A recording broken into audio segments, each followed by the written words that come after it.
Hello everyone and welcome back to another video on my channel. Today I'm going to be doing an unboxing and review of a soccer ball, something that I've kind of missed out on for maybe about a month now. And you guys might notice that I might sound a little off because I have come down with a cold, but I really did want to get these ball reviews out for you. You guys don't know this, but I actually have 6 separate soccer balls that I've been intending to unbox and review for you guys on the channel, but due to time constraints and other commitments, I haven't been able to get to it. So as a result, we've got a bit of a backlog, but I want to try and get them out. So I'm going to try and just crush out all the unboxing and reviews one after the other, beginning with this ball. And over the next few days, depending on when this is posted, you guys will see the ball unboxings kind of posted like every 3 to 4 days, just so I gotta have something ready for you guys to watch, especially because I want to start using these soccer balls and I haven't been using them because of course I want to use them for content first. So that's besides the point. Bear with me if I do kind of sniffle or cough or anything like that, because like I said, I am coming down with a cold. I'm hoping to God that's not too bad, but I digress. As there's a ball right here, fuck it, we ball. Anyways, with this first unboxing, as you guys can see here, I have the Adidas UCL 2024-25 knockout stage competition ball. And beginning with the presentation of the ball, it comes in a bag, something that I've noticed from all the Adidas balls, to be honest. They all just come inside of a plastic bag if you order directly from Adidas. But if you order from other sites, for some reason, they give you the ball inside of a box, which I don't really understand why, but such is life, I guess. It is what it is. Granted, I guess the bag makes it a little easier to access the ball with less garbage. So as you guys can see here on the tag, it says UCL Com, size 5, ballon, balls, whatever. And on the back, it says 100% recycled LDPE bag. Some extra text down there on the bottom. I'm just going to take the ball out. And that's with my other ball reviews that you guys have seen. We're going to start out by giving you some basic facts about the ball, and we're going to go into the tech specs, and finally we're going to give you some interesting facts about the ball and the things that inspired its design and its overall kind of construction. So let's get started. Basic information about the ball is as follows. This is the competition variation of the UCL Pro knockout stage ball. This ball has been around for a long time. Obviously, as you guys know, the Champions League is well and truly over by now. I think the final was played 2 Saturdays ago, depending on when this was uploaded. So yeah, it was played 2 Saturdays ago, and the ball's been out since February 11th, actually. So I've had the ball for like well over a month now, but again, I just didn't get to posting it, or posting my unboxing or anything about it. So that's why you guys are only just seeing it now. But like I said, it is the competition variation, meaning that's the first takedown to the actual pro variation. It comes in at $85, which is pretty steep, all things considered for a ball. But when you consider the kind of quality, the panel construction, and everything that's kind of going on behind the scenes with regards to the way the ball is put together, it's definitely got some good value for money, especially compared to some of the takedown variations like the league, for example, and the club and below. So that's it for the basic information. Now we're going to talk about the tech specs. So you guys can see the ball utilizes the star ball design, or star panel design, whatever you want to call it. And this is basically just the panels shaping that you guys have seen on the actual UCL logo. If I flip the ball around, I'll probably find it somewhere. It's on this ball somewhere. Yeah, right there. That star ball design. It just utilizes that for the overall panel construction, with the stars meant to represent the stars of the logo, and the hexagons meant to represent the spaces between the stars and the logo. Each panel is made from polyurethane, and as such, you can see there's no seams, as the ball is thermally bonded to both increase the ball's seamlessness and overall roundness, as well as making it more water resistant when you're playing in inclement weather. The panels of the ball also feature the most texture out of any of the first tier takedowns I've owned. So I've talked about the Nike Club Elite on this channel. I've talked about the Speed Shell takedowns. When you look at the actual texturing on this ball, I don't know how well you can see it because of the lighting. You can see it's kind of grainy and very rigid and rough, sort of. I don't know if it's focusing that well, but yeah, you guys can kind of see it really well on this bronze part. And it feels kind of skin-like, kind of like like, if you were to look at your skin and look at your cells, like from your naked eye, that's kind of what it looks like to me. And it's also just rough and coarse in hand. Although on feet, the texture isn't really that useful or noticeable because I actually do have a competition UCL ball already. I have the group stage competition ball from the 23-24 season. I'll put up a picture on screen so you guys can see what I'm talking about. And that ball, when I play with it in the rain or like in dry conditions, there's no much grip to it. It just feels like a regular kind of polyurethane kind of surface. So it is what it is. It is a big step down compared to the UCL Pro because obviously this features just the kind of skin-like texturing, whereas on the UCL Pro, you get embossed stars all over the panel based off of the actual star ball design to kind of provide texture and grip to the ball in both wet and dry conditions. So I wish Adidas could have done something a little similar to that, maybe like at a more reduced rate or a reduced kind of raisedness off the actual surface, but I digress. It is what it is. The panel alignment on this ball has also slightly changed. I don't want to go get my 23-24 group stage ball because I'm not feeling like moving around too much. As you guys can see on this ball, the stars align where their edges meet, or no, their vertices meet, and then these are kind of like the edges where they're all just kind of aligned to make these kind of perfect hexagons. The stars meet right here at the vertices. I'll bring it closer so you guys can see. From 2010 to 2019, the star panels align like this normally. So this is technically the normal design of the Champions League ball. However, from 2019 to 23-24, the panels were aligned at their edges. So instead, where the star is, it wouldn't meet here. It would more so meet like here. And you'll see it on the pictures I put up. But they did that in an attempt to increase the overall durability because you have issues where the ball would kind of separate. The panels would separate like right there, which made it really irritating and, you know, cause issues with durability over time. So for some reason for this ball, and not just this one, but the 24-25 group stage ball and the third ball, they've went back to this normal panel design.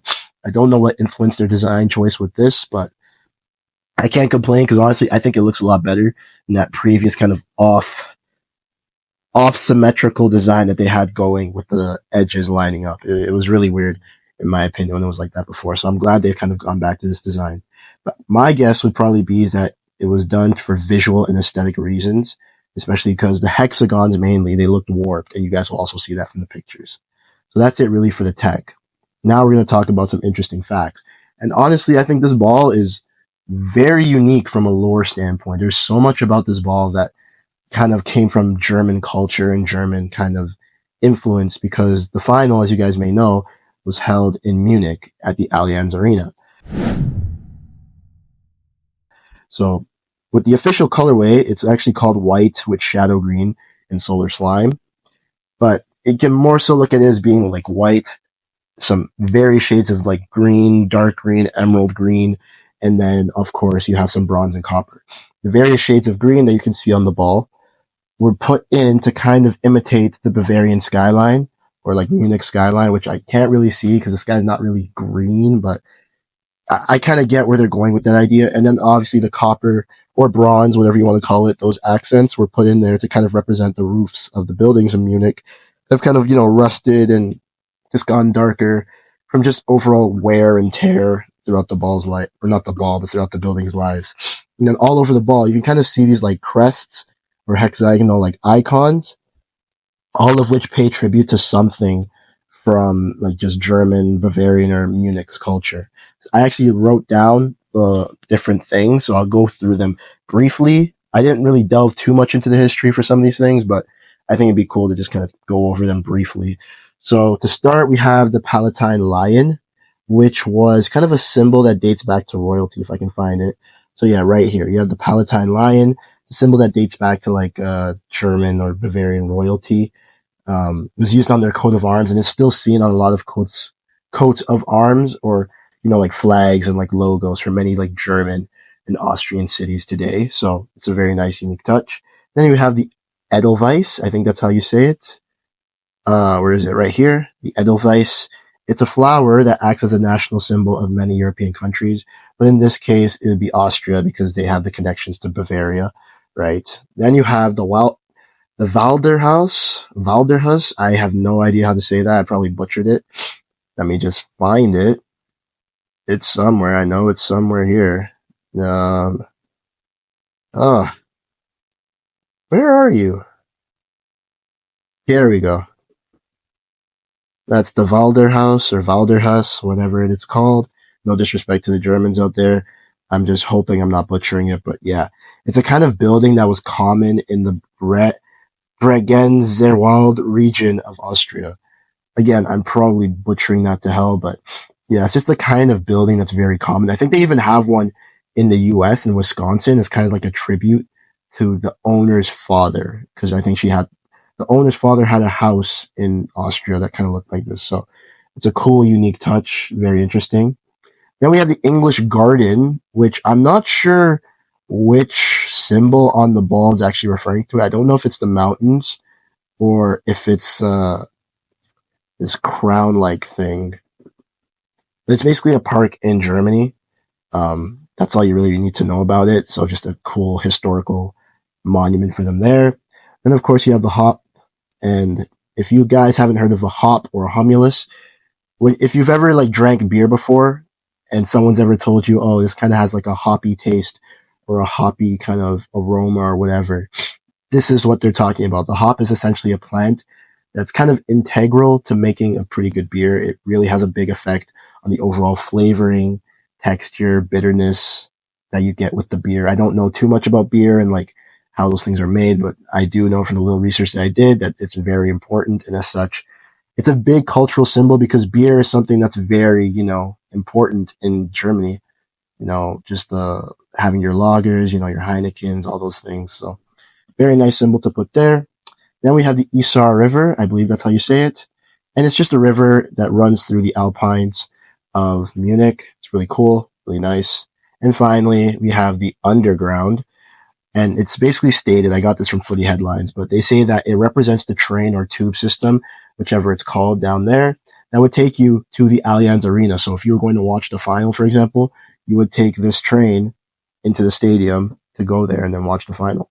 So that's really cool. And that's really it for the kind of symbols and, unique features of the ball or that they've put on the ball. Overall, I think it's a good looking ball. It's been used.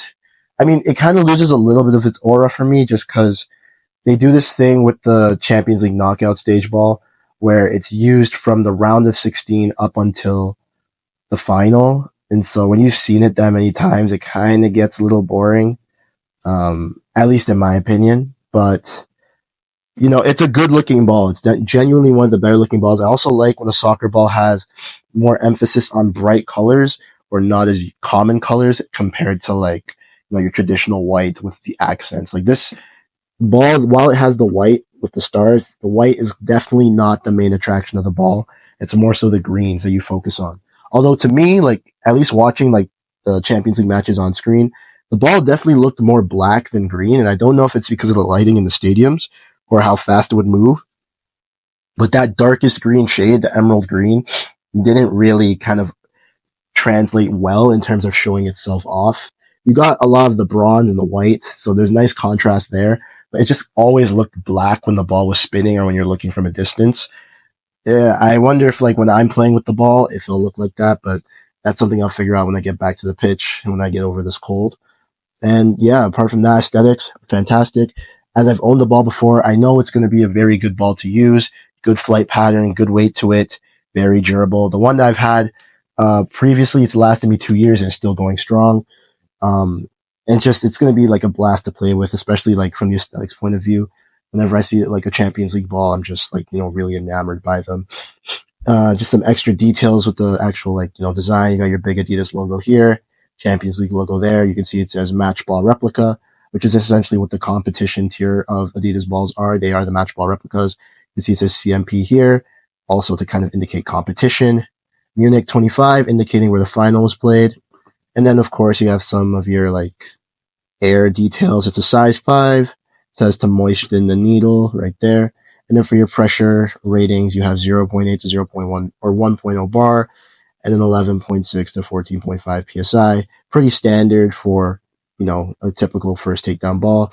It's got like a UPC or RFID like kind of barcode here. You think you can scan it. It takes you to some like climate thing like on Adidas website.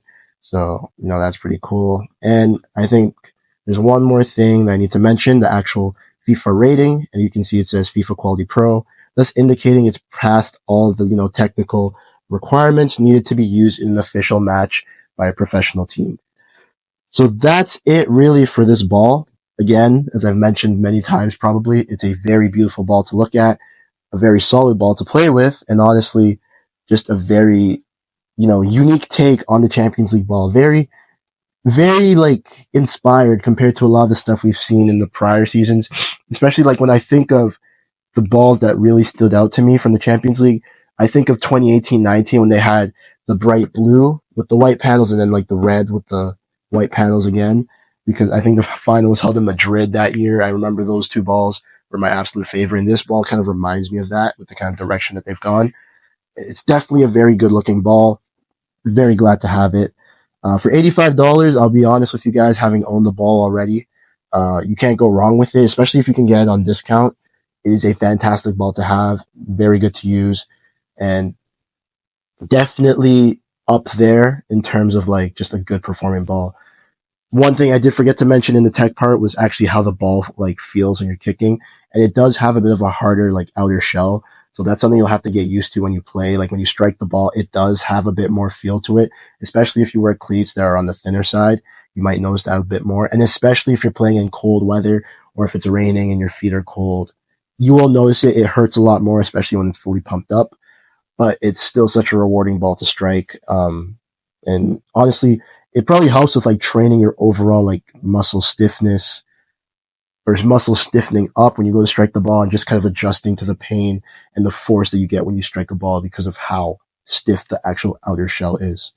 But yeah, I've rambled long enough. Hope you guys enjoyed the video. Stay tuned because there's going to be 5 more videos of ball unboxings coming out in quick succession. I don't know which one will come out next, but you guys will definitely be seeing that very soon. And yeah, that's all I can really say. Thank you guys for watching. I'll see you all in the next video. Take care, everyone.